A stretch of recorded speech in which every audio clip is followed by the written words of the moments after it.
Today I'm going to talk about a very important topic, chest pain. Few of the emergency management of chest pain will be discussed in this topic, in this lecture, and many will be discussed in the next lecture.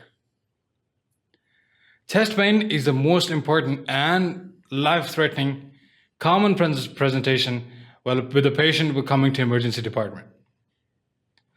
You working as an emergency physician needs to rule out the life-threatening and the limb-threatening problem first and the foremost before even diagnosing the patient.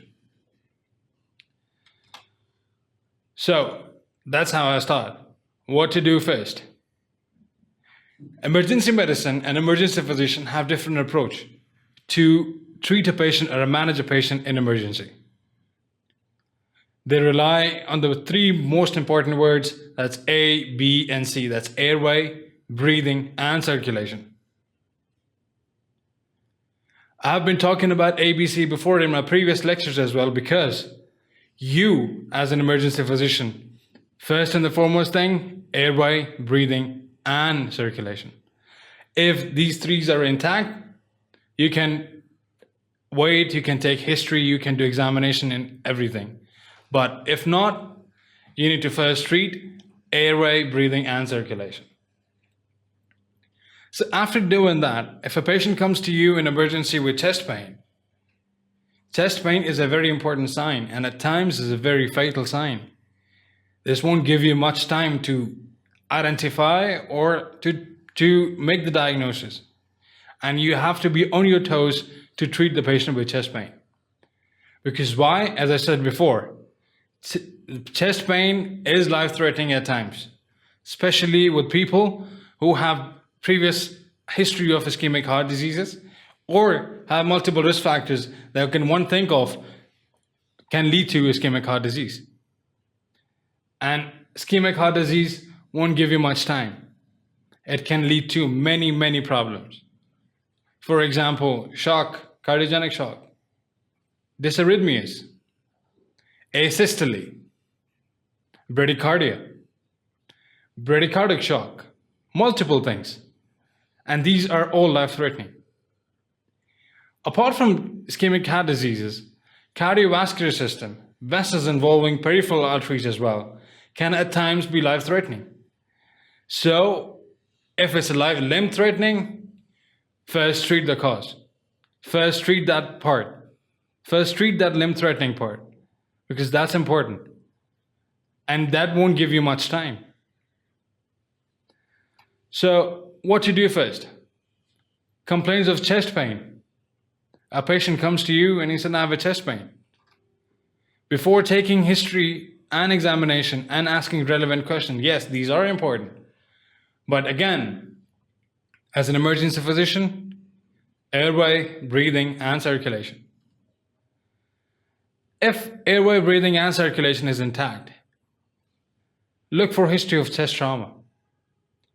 Is this patient met in a car accident? Especially the person who's driving can hit with his handle, or history of fall. There are multiple symptoms, multiple accidents can a patient present with, and they can have a symptom of chest pain. If no history of trauma, no history of road traffic accident, no history of fall, look for vitals. As I mentioned here, begin oxygen. Why? Because if not this is of trauma, think of ischemic heart diseases. And with ischemic heart disease, you need a high oxygen supply. And why is that? Because the arterial supply of the heart is already compromised because of the thrombosis or the narrowing of the coronary arteries.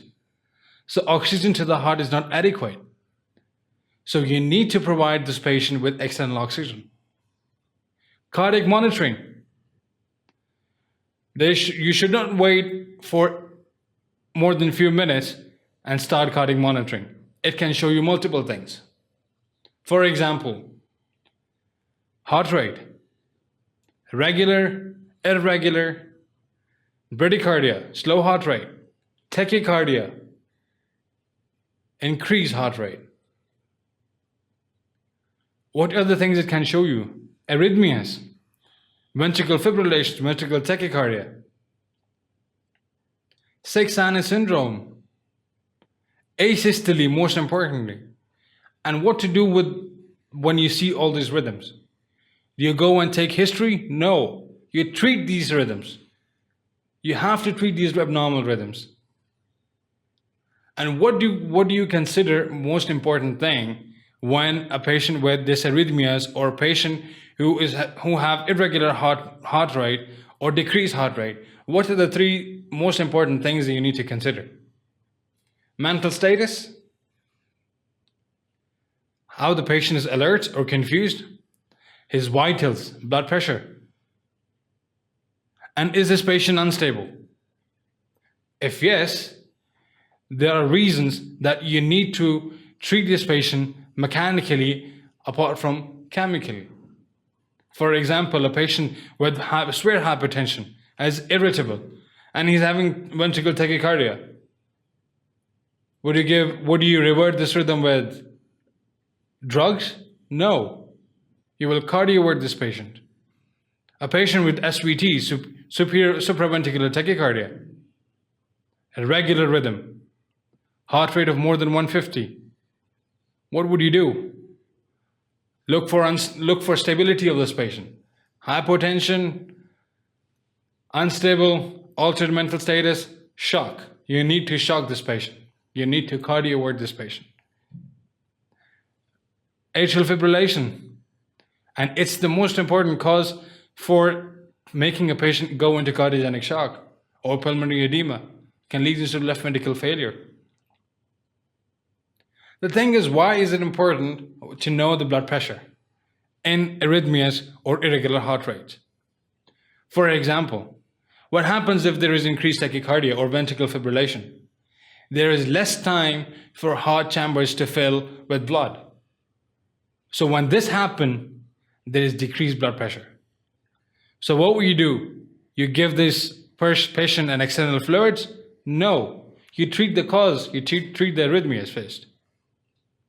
Likewise, in a patient with severe bradycardia or conduction blocks, for example, second degree type 2 Mabitz type 2 heart block or type 3 heart block, first and the foremost thing, airway, breathing, circulation, and stability of this patient. With bradycardia, patient with hypotension, you need to interfere. For example, a patient with complete heart block and blood pressure of 70/40, what will you do? You'll give them fluids? No. You have to proceed mechanically. Even that lead to atropine. Yes, atropine can be given to this patient, but no, you can have to go for a temporary pacemaker. So with just one cardiac monitor, it can give you enough information about the treatment plan. And this is how you should work in emergency department.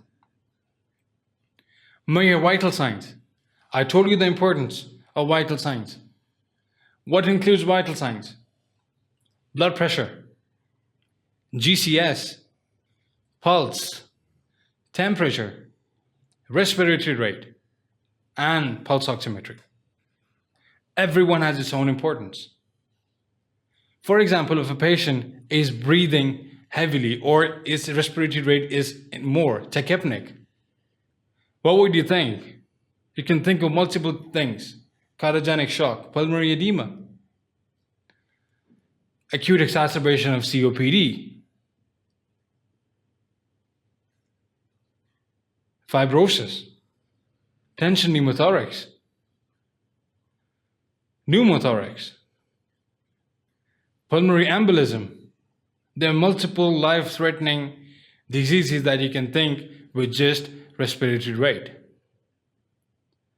So with blood pressure of less than 90/60, that's the patient is in shock.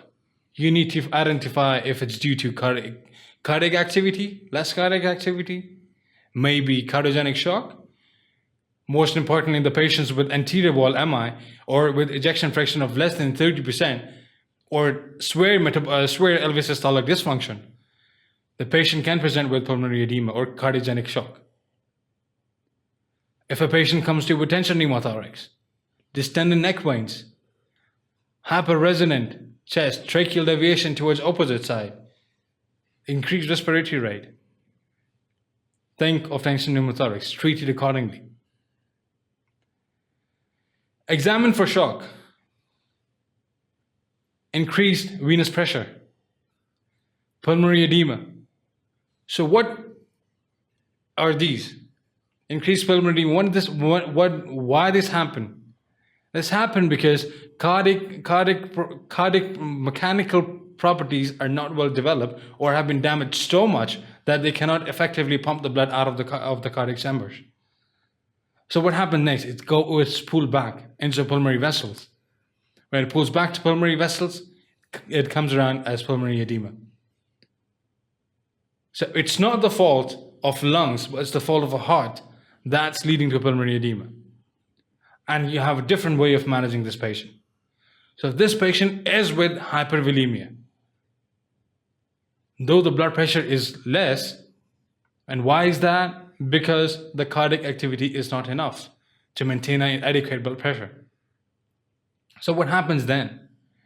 Inadequate perfusion to the organs. The sepsis worse. The cardiogenic shock worsens. So vital signs are most important things.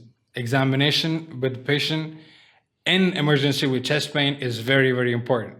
And you should be quick on your toes, and at times, as soon as possible, you receive a patient with chest pain. So, hypotension, shock, central venous hypervolemia. Told you before. Features of cardiogenic shock. Distended neck veins. Increased respiratory rate. Frothing from the mouth. And a previous history of a patient with cardiogenic shock. How do you treat? We'll explain further again. If the patient is with stable vitals, the patient is not in shock, his chest is clear, blood pressure, he's maintaining blood pressure, acute distress from pain or dyspnea. Chest pain sometimes can be so toxic the patient cannot survive, cannot even appreciate the type of pain that the patient is getting. So, what to do as an emergency physician? Treat the pain first. So how do you do that? If there is no distress or chest pain, then you can proceed and relax for some times and take an ample amount of time to take a careful history. That's also very, very important as an emergency physician to track down what's wrong with this patient. If this patient is with a stable angina or unstable angina, there are multiple things. But first and the foremost thing, you need to treat the acute problems. So, careful history, ECG. It says by the American Heart Association that ECG should be performed within 10 minutes. It's very, very important. And at 70% at times, it's diagnostics. So, look for chest pain. What type of chest pain it was? Retrosternal chest pain, acute myocardial infarction, angina, pericarditis, aortic dissection, massive pulmonary embolism, esophageal diseases. Looking towards these diseases, acute myocardial infarction can sometimes present to you with non-specific pains. For example, patients with diabetes. Their sensory nerves are dumb because of uncontrolled diabetes. So can they appreciate the pain? No. If a patient who's not a diabetic can sense this chest pain for a scale of 8 to 10, diabetes won't appreciate the pain so much. Because why? Because of loss of sensory neurons. Neuropathy in short. Angina can be of two types. Exertional angina or angina at rest. For example, if a patient comes to you and say, I was doing fine, but when I started walking, I get dyspnea or I get chest pain. I got chest pain. I never had this before. I can walk for miles, but for the past 3 days, I cannot walk for more than a kilometer. So, and when I take rest, when I sit down and calm myself down, it goes away and it starts off again with my exertion. So that's stable angina. Unstable angina. Patient comes to you and say, I was taking my nap, I was resting, I was not doing anything. Suddenly I started pain in my chest and a very crushing type of pain. I never had this pain. The pain lasted for more than 15 minutes. Unstable angina. And it's very dangerous because unstable angina can lead to MI, myocardial infarction. Aortic dissection. Aortic dissection can sometimes present with acute chest pain, tearing type of pain, sudden in onset, radiating back in the interscapular regions. The distance between the two scapular, the point is interscapular regions. It's tearing kind of pain. Never had this pain before. And what physical examinations you can find? Difference of blood pressure in the two arms. Pulse deficit. These are symptoms of aortic dissection. We explain further again.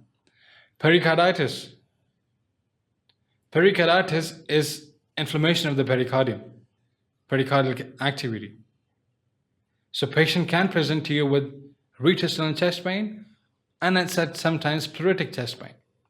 And it goes away while leaning forward and increases while laying down.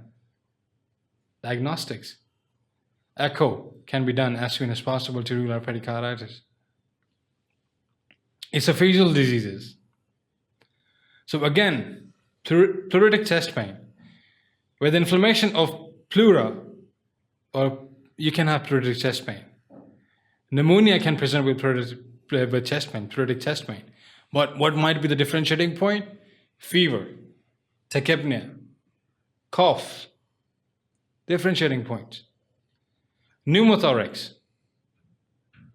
Pneumothorax can be sudden, can be related to trauma. So differentiating points, it can be unilateral, it's with distress, there is chest pain, but it's just with distress with more increased respiratory rate.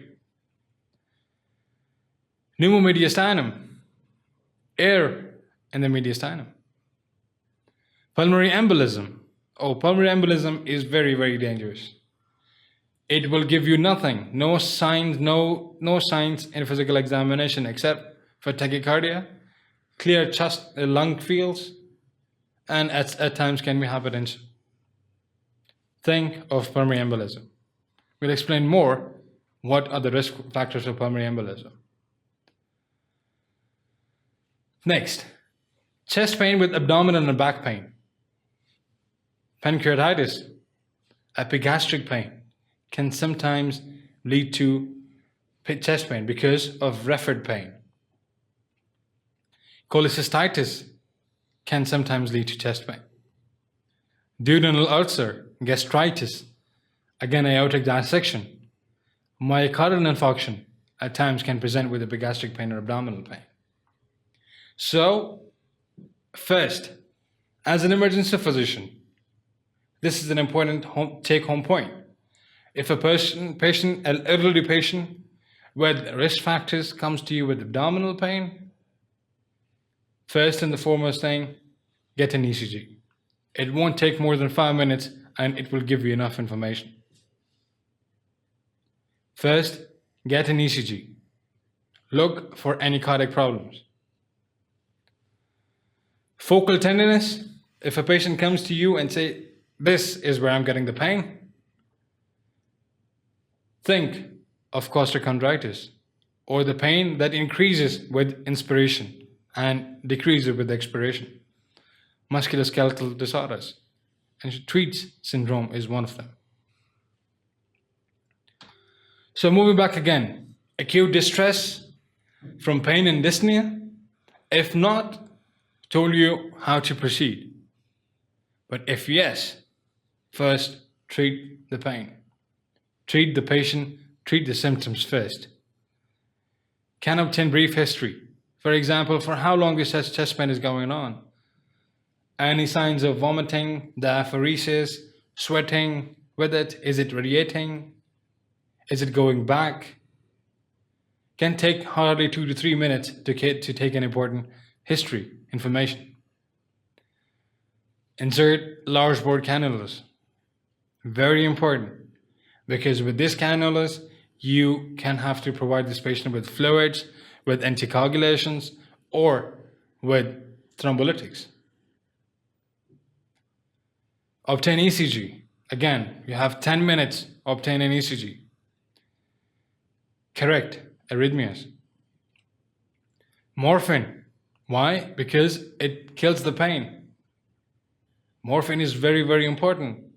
Its dose is 2 to 4 milligram IV and can be repeated every 10 to 20 minutes.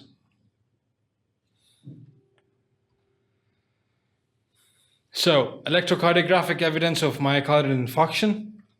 What to do next? Angioplasty or thrombolytic therapy. We'll explain more in the next lecture how to proceed if a diagnosis of acute myocardial infarction is made. But this slide is more on how to approach a patient with chest pain. What to look for and what to do what you look for. So, no signs of acute myocardial infarction. Again, go back, take a complete history, but after stabilizing this patient from the pain. Get a chest x-ray, get vitals, and an important blood test. So, coming back again to the first and the foremost thing we just talked about, hypotension. So, if a patient with decreased blood pressure, or you're thinking if this patient is in shock, IV cannulas, you need an IV route. From where would you give this person the fluids? This patient might be in hypovolemic shock. And the remedy for hypovolemic shock? Fluids. Fluids is the most important thing you should give to a patient with hypovolemic shock. So large bore cannulas should be inserted in the patient's vein. Brief examination. For example, relevant examination. Auscultate the heart. Look for any murmurs. Chest. Look for any crepitations. Look for any signs of pulmonary edema. Look for signs of pneumothorax. Tension pneumothorax. A simple percussion can give you enough information. For example, with pneumothorax, you'll have dull on percussion node. With tension pneumothorax, you'll be hyperresonant. With tracheal deviation towards the opposite side, you don't need an X-ray. That's the tension pneumothorax, and you need to proceed for needle thoracostomy. These are important signs. Obtain arterial blood gases. You need to find out the oxygen concentration inside the body. And why is it important? Because this can give you an idea, are these organs, vital organs, being adequately perfused or not? So what are the two most important vital organs that need to be adequately perfused? Heart and brain. These two organs are very, very important. So, chest x-ray and insert a urinary catheter. Why is urinary catheter more important? Because in shock, in the first hour, you need to identify the shock, and you need to have enough output, urinary output, so you can say this patient is being adequately perfused. And why is that? If the patient is anuric or there is no enough urinary output, what is the first and the foremost thing you need to understand is the patient is not being perfused adequately, and the renal functions are deteriorating. Patient can lead into acute kidney injury. So what's the output should be, urinary output, it's 0.5 ml per kg per hour. That's the adequate output a patient in a shock should have. So, hypotension or shock only? No. Look for central venous hypervolemia. Again, why? Cardiogenic shock. Think of cardiogenic shock. JVD, jugular venous distension. How would you see JVD? We'll be explaining the next lecture. Look for tension pneumothorax. JVD can increase in JVD can at times be with tension pneumothorax or with cardiac tamponade. Muffled heart sounds, hypotension, distended neck veins, back triad, characteristics of cardiac tamponade. You need to mechanically intervene in this patient. So if hypertension and shock present, yes, look for your aortic dissection. With aortic dissection, you have a progressive shock. Leaking aortic aneurysm. Look for abdominal aortic mass in abdomen. Myocardial infarction with vagotonia. Again, with myocardial infarction, especially with anterior wall MI, with anterior wall myocardial infarction, there are enough chances the patient will lose enough contractility. So this can lead to hypertension and a patient with shock. Treat accordingly. What's the diagnosis? Will be explained further in the next lecture as well. So, with central venous hypervolemia, with shock and hypertension, think of tension pneumothorax, cardiac tamponade, cardiogenic shock, and pulmonary embolism. Why these diseases are coming again and again? Because these are life-threatening, and if not treated adequately and timely, can lose the patient. Treat accordingly. Central venous hypervolemia, normal or raised blood pressure, acute heart failure, or pericardial effusion. Treat accordingly. So, before moving on, this was a busy slide. As you can see in this slide, you can find much information and a very, very important information in this slide. Again, summarizing, A, B, C, airway, breathing, circulation. Look for life-threatening and limb-threatening problems first. Treat them. Stabilize the patient first, then proceed for history. So, from left to right, as you can see in this slide, this tells you enough information about how to proceed in a patient with chest pain, what to look for, and what to do what you look for. What are the life-threatening problems and how to treat them. That's the job of an emergency physician. At times, history is not important because you need to save the patient's life. So a perfect approach is very important for an emergency physician while working in the emergency department. Moving on, red flags. Red flags are the very, very important signs, a very dangerous signs that can give you an idea this patient needs treatment, immediate treatment. Red flags can be neurological, can be associated with many diseases. But for now, we are talking about chest pain, red flags in chest pain. And when these red flags are present, what a doctor and as an emergency physician should do. So, patient elderly and aphoretic, profuse sweating.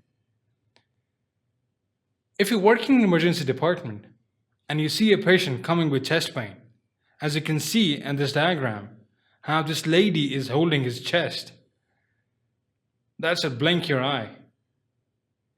And if the patient is of advanced age, for example, more than 50, and is profusely sweating, that's something we're taking care of as soon as possible.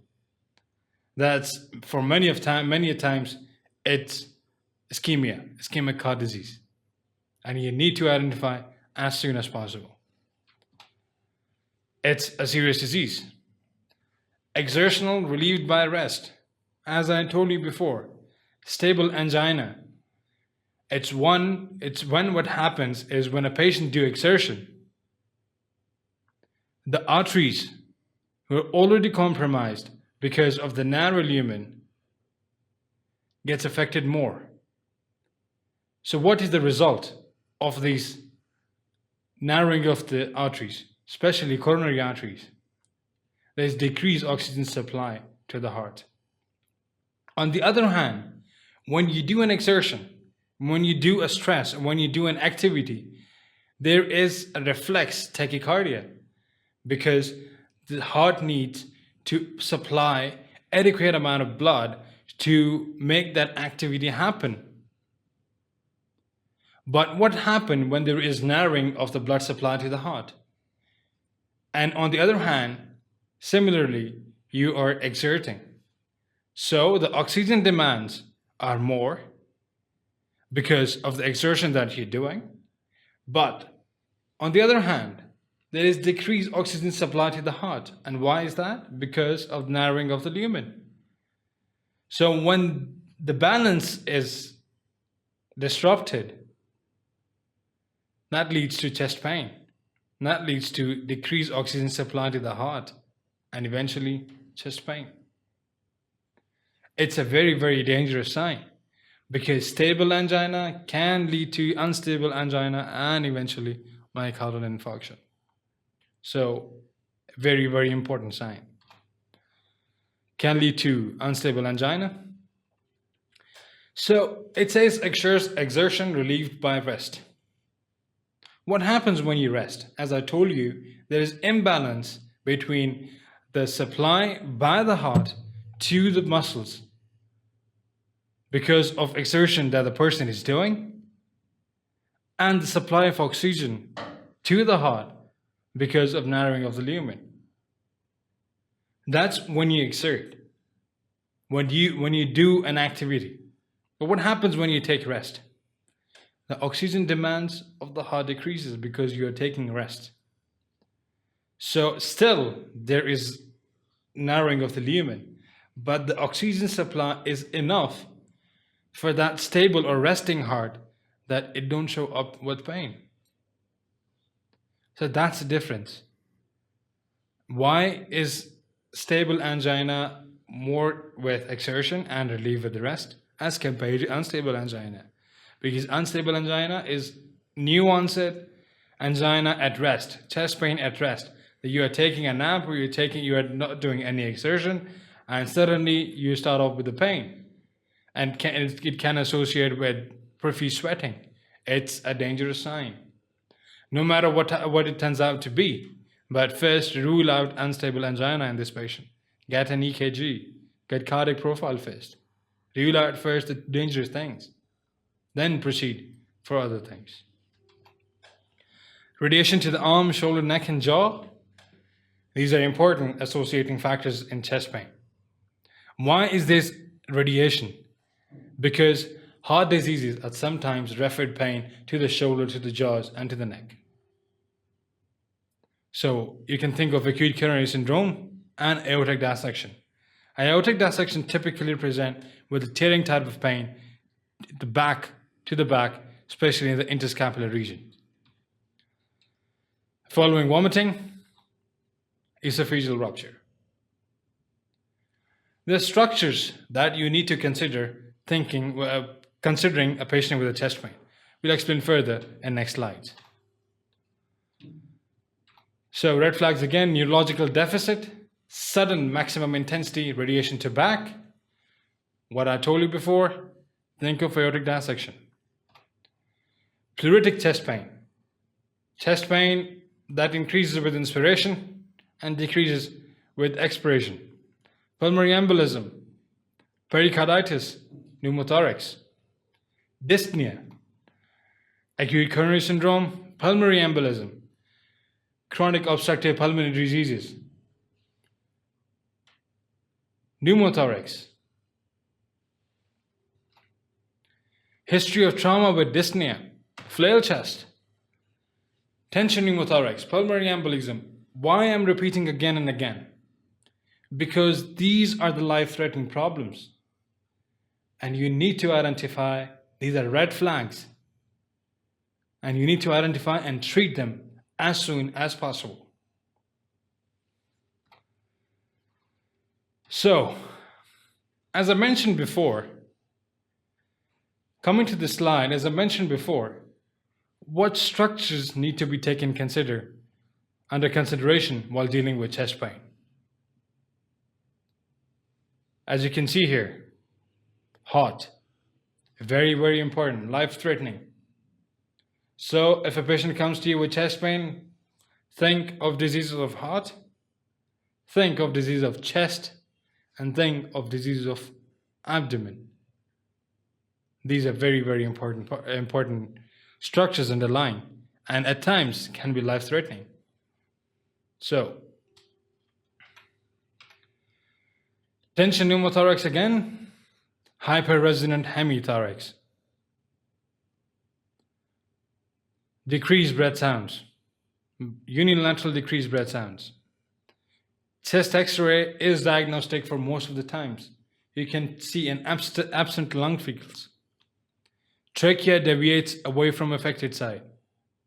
What other signs the patient can present with tension pneumothorax?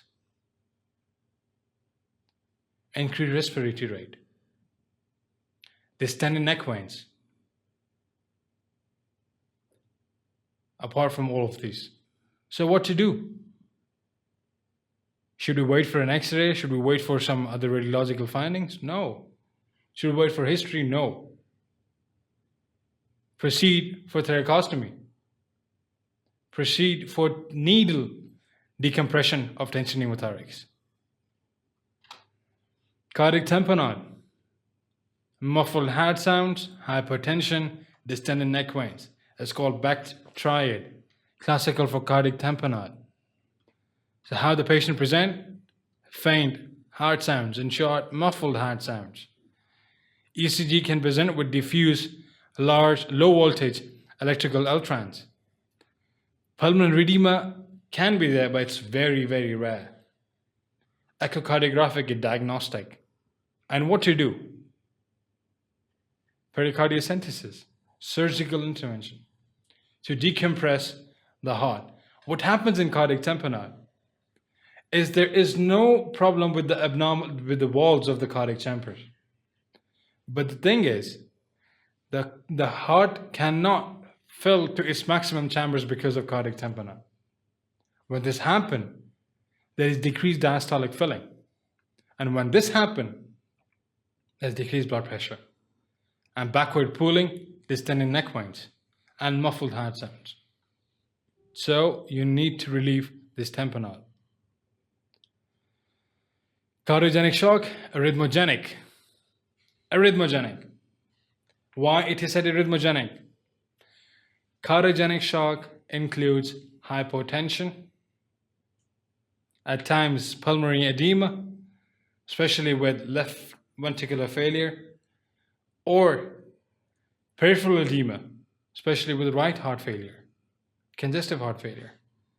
Cardiogenic shock with what is arrhythmogenic because of ventricular tachycardia, ventricular fibrillation, with dysarrhythmias, with bradycardia. As I mentioned early on in this chapter, in this beginning of this lecture, what happens when there is increased heart rate?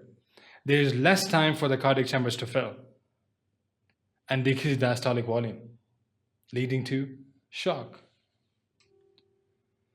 Severe bradycardia and tachycardia, ventricular rate of less than 50 or more than 180, signs of myocardial ischemia. As I said, arrhythmogenic, Why signs of myocardial ischemia if a patient is with dysarrhythmias? Because myocardial infarction can lead to dysarrhythmias. Within first few hours of acute myocardial ischemia, there are highly chances of ventricular tachycardia and ventricular fibrillation. And with this, within the death within first few hours after an acute myocardial infarction, the most important cause, ventricular tachyarrhythmias. Cardiogenic shock myocardial. Now this is mechanical. What happens is there is arterial supply to the walls or to the chambers of the heart. For example, in right coronary arteries to most of the part of the right heart, left coronary artery to the left heart, right coronary artery to the conduction system, and left coronary artery to some part of the conduction system. So what happens when these are disrupted? And why this is disrupted? Because of ischemia. And what is ischemia? Decreased blood supply to the heart. And why is that? Again, I'm repeating this concept again and again because of narrowing of the lumen. And what's the most important cause? Atherosclerosis. Why do you know the pathogenesis of the patient with cardiogenic shock or with myocardial infarction? Because with this pathogenesis, there comes the remedy, the treatment. So as I mentioned before, every wall of the heart is supplied with a specific blood vessel.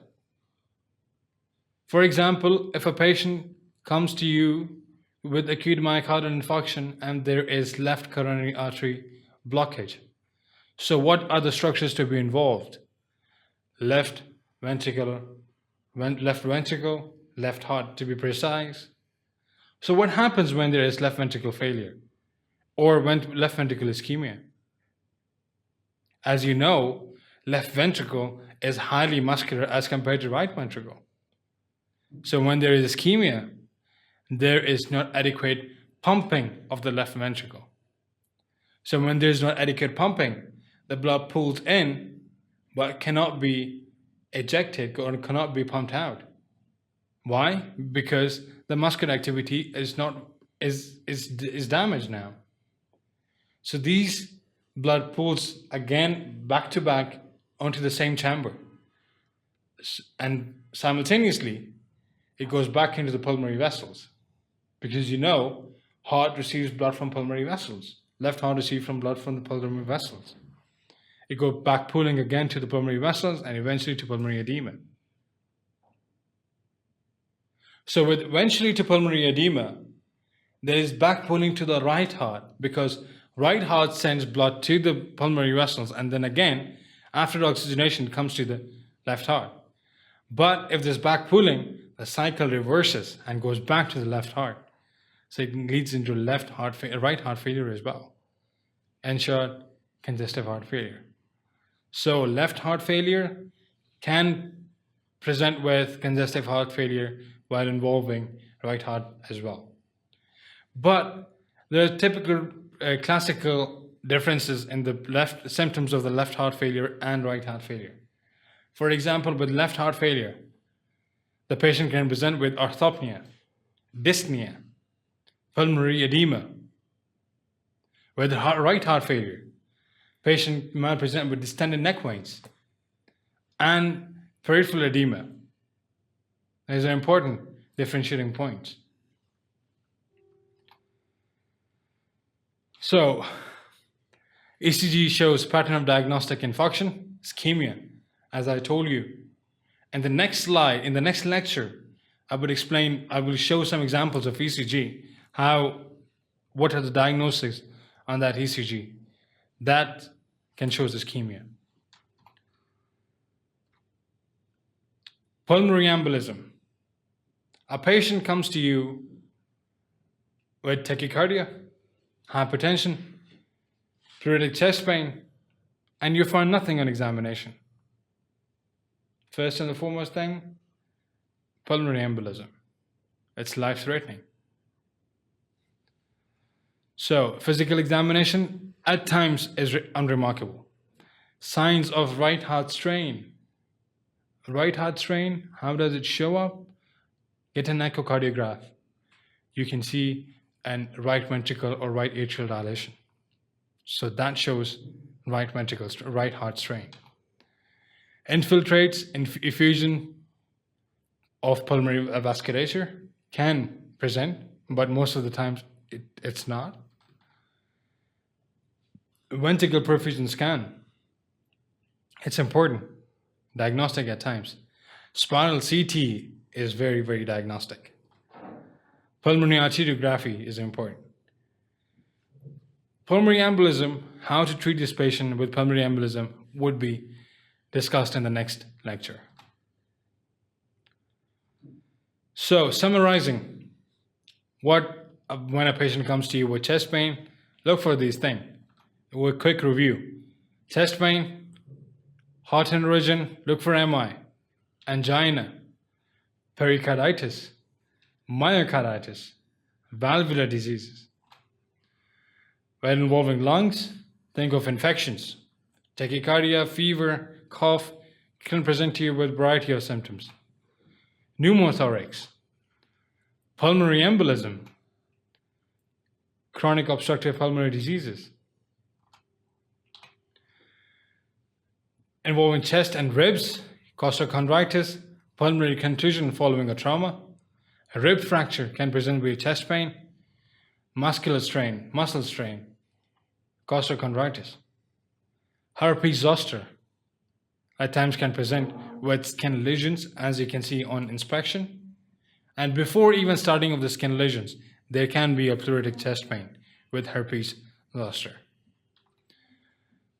With vasculature, especially rule out dissection first, aneurysm the most, and inflammation of the aorta.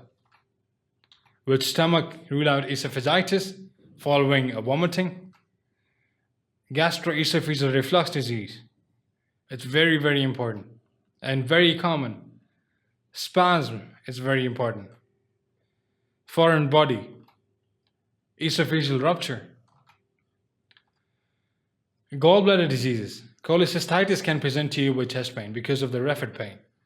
Pancreatitis can often present with chest pain. Ulcers, gastric ulcers, duodenal ulcers. And hepatic diseases can present to you with chest pain. So, in this lecture was all emphasized on how to approach a patient with chest pain.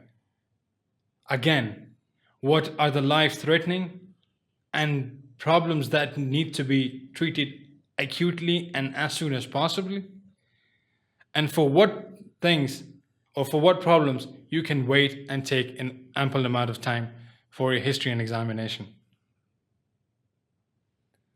So this is the first part of chest pain. And the next lecture will be more detail in what are the physical examination, what vitals should be taken care of, what investigation should be done, and how to approach, and what is the treatment options then you can offer to a patient in emergency. Thank you so much for watching this lecture.